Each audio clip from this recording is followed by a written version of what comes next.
Welcome to Tough Talk with Teachers. Real teachers that are in the trenches every day sharing authentic struggles, successes, and you can't make this up type of stories. Edu-earners that talk the talk and walk the walk. Welcome back to another episode of Tough Talk with Teachers. Today we are here live from Murray State University discussing podcasting and some interesting topics with teachers. So today we are going to discuss summer perceptions of education and what really grinds our gears. So today we have a few special guests. I'm going to let them introduce themselves. I'm JoAnna Mounger from Simpsonia Elementary, second grade teacher. I'm Laura Freeman from Henderson County High School, a special education teacher. I'm David Hochreiter from Humboldt City Schools in Humboldt, Tennessee, teaching 8th grade ELA. I'm Hope Foster from the Murray Independent School District. I teach 7th grade ELA. And I'm Nicki Thompson from Simpsonia Elementary, and I'm 3rd and 4th grade math. So right now it is summer. We're here at Professional Development. We're learning super cool new things and had some great speakers this morning. But I think the general public, I know some parents have kind of gotten on the bandwagon and helped us out a little bit, but everybody thinks we just sit on the beach drinking a margarita all summer long. What has been your experiences? Jump on in, somebody.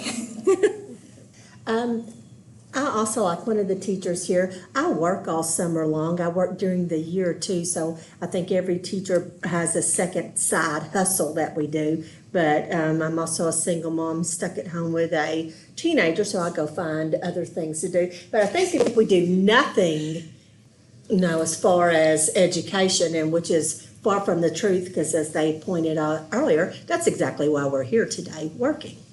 Right. I'm sorry, your name? JoAnna. I'm like JoAnna. I'm a single mom also with 2 teenagers, and I work 2 summer jobs. I job coach our special education students out in the community to give them some career exploration opportunities. And then I also work at Holiday World in Santa Claus, Indiana, which is an amusement park. So I started that last summer because one of my teenagers works there, and I actually enjoy working there because, it's a break from teaching. Something different. Something different. Get your mind working in a different way. Yeah, I think a lot of times when we're teaching in the school year, you feel like you're in a bubble.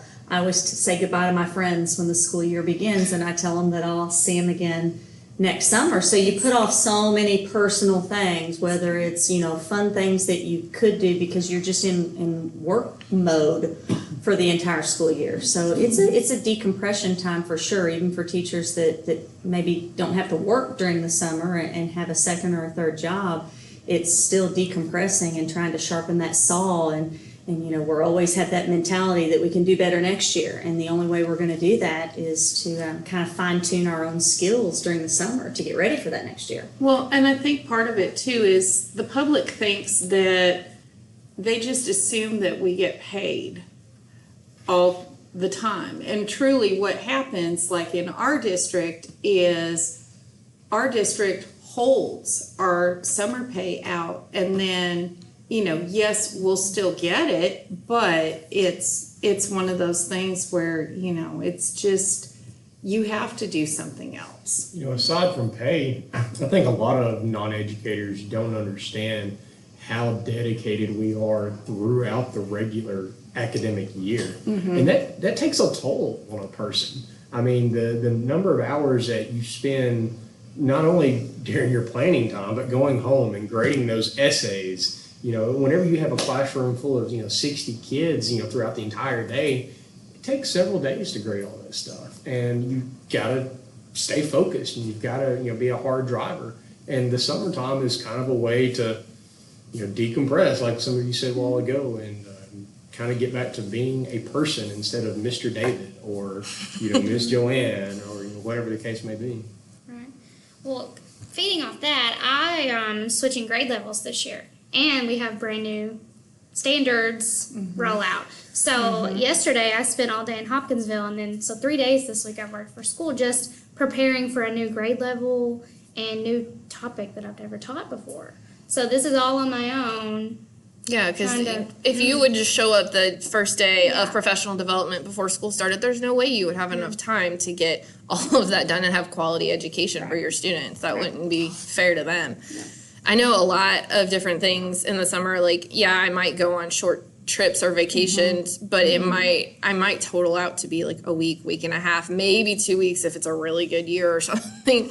But I spend a lot of time going to like doctor's appointments, like those yearly checkups that I just don't have time to do because doctor's offices close at 4 or 5 o'clock and I don't leave school until 5 some days, and I can't leave school to go to that doctor's appointment, especially if it's not an important one. Kind of adding to that, though, I mean, you would all agree, I'm sure, that as a teacher, it is so much easier to be sick and go to school. Yes. Create a sub-plan Yes. and pretty much put the fear of God in the kids and be like, come on, guys, or bribe them. Like, hey, Yes. you know, yesterday was a horrible day. I had the flu yesterday. I'm going to go to the doctor tomorrow. You know, it's so much easier to just suck it up, go to school, you know, get through the day, try to self-medicate, and then, you know, put off the major stuff until the summer. Exactly. And that, I mean, I know that's not a summer perception thing, but I know a lot of my non-educator friends have no concept of what it takes for us to be out on a day. And they don't understand sometimes when you have to turn down something that's going to be on a school day because, as he said, it's that much harder to create sub-plans and try to come up with something productive for the students to do because we don't get any extra days. We only have our set number of days with those students, and you know, for every day that a teacher's not in the classroom, that's not the most productive day. I mean, heck, sometimes when I'm in the classroom, it's not the most productive day that they could have with the teacher. But, you know, you definitely don't want to have a sub in there all the time. But you also feel this responsibility to the students that you want to make all those appointments outside of the school day. And you do. I mean, I'm tired of getting my teeth worked on every summer, and it's the eye doctor, and, you know, got to go to the dentist. But I feel like a more responsible teacher doing it during my summer time than trying to take time off during the school year to make that happen. I think that's a valid point because, you know, we've had the issue with, are we hoarding our sick days? Absolutely not, because like you said, you've got only so many days to get things done. And also that plays into the fact that teachers, we don't know how to say no. Will you be That on was this my goal this committee? last year. Will you be on Yes. this? Will you do that? And of course you say yes, and you know. Because you want to like do what's Nicki, best. You we're want to help teaching our out. way. Yeah. And that's so hard to do. And that was my goal this last year. I was like, I'm going to learn to say no and not be the people pleaser that I naturally am. And I got better, but Not easy. well, in the summer even, like I have taught summer school the last couple of years and because it's good money, but this year I was like, nope, I cannot, my mental health cannot handle it. I need a break. I need to do other things. I got all these other jobs I have to do and, you know, my side hustles and different things like that. And I know some of you with kids, like summer is an interesting dynamic when it comes to that and daycare and different things. I don't know much about that, but enlighten me. Yes, so my child going to daycare, which he just started kindergarten, so I finally saved a couple $100. But to hold his spot in the summer, if I don't send him, I still have to pay $100 a week to send him to childcare to hold his spot, or they give his spot to the next kid on the list. So all summer I paid for childcare, and he Sounds like wasn't there. Now, blackmail. granted, I could have taken him, but then I'm not spending my quality time with him that I am able to do in the summer. That's tough and expensive. Yeah. Well, is there anything else that anybody would like to throw out there? Times are always changing and initiatives come and go, like with our new standards too. And like today with Miss Bell, when we're talking about shake up your learning, if you don't stay on top of your game, you're going to fall behind. And, you know, I'm probably 30 years out of this technology stuff, but, you know, you've got to. I had to learn it if I want to be innovative and stay with the kids, because that's my job, teach them to help them become more productive out in society. Awesome. This was my first year to really be able to get a bunch of the projects that I've been trying to get done for the last 2 years completed at our house. We have a farm in West Tennessee as well. And it's just ridiculous throughout the school year, the things, that little things that just continuously add up over time. And if you neglect them, they tend to become bigger things, just like with any problem in real life. And I use this time to kind of help solve some of the things that have either festered into big things now, or try to be proactive and stop some of the smaller things and make some repairs. And people do that all around the house as well. For sure, yeah, I'm all about that. In my house, I always have some sort of crazy house project, every summer, whether it's organizing or painting or, who knows, whatever I get into. And Marie Kondo is my new, jam. So, that's kind of my summer thing, too. But, well, thank you guys so much for joining us today. And I hope that this has kind of been an enlightening conversation about what teachers actually do during the summer. Here at Tough Talk with Teachers, We know teaching is tough, but so are you.